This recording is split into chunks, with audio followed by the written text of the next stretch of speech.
While senile Joe Biden was slurring through another speech and word salad, Chinese dictator Xi Jinping sat there with a gleam in his eye watching the whole spectacle unfold. He must feel joy, don't you think?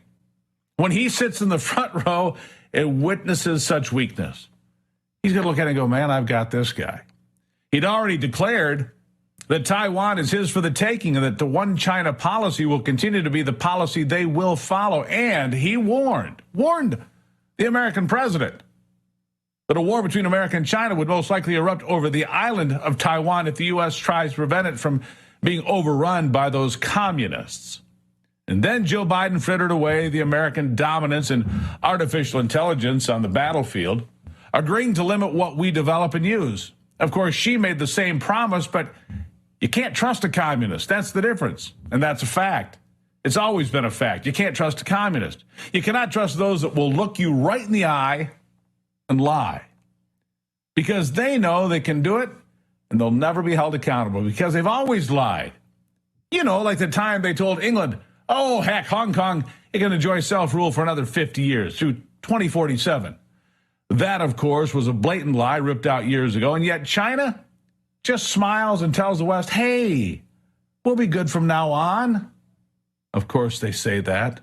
China is at a strategic disadvantage today when it comes to AI technology on the battlefield. And Joe Biden, in all his brilliance, just surrendered that strategic advantage in return for nothing. Nothing at all. Not one single crumb, nothing. Then, of course, he capitulated to the Green New Deal Nazis that demand absolute adherence to an environmental policy that will destroy our electric grid and our energy sector. America's getting screwed on this raw deal, too, but senile Joe, he was cheerleading the disaster. Listen. You know, the impacts of climate change are being felt the most by those countries that contribute the least to the problem, including developing countries. We contributed a lot here in the United States over the last 300 years. That's why I'm working with our Congress to dramatically increase international climate financing.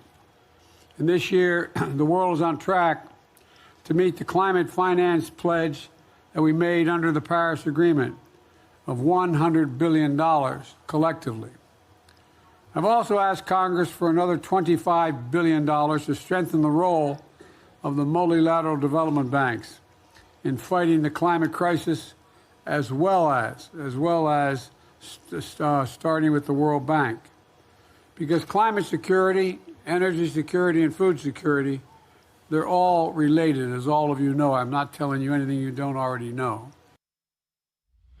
Look, I get the fact that Joe Biden's not a bright man and never has been. I understand that, so do you. But Joey, America's been contributing to it for 300 years. We've been a country for 247 years. But hey, what's a little hyperbole and propaganda when you're there with the dictator of China?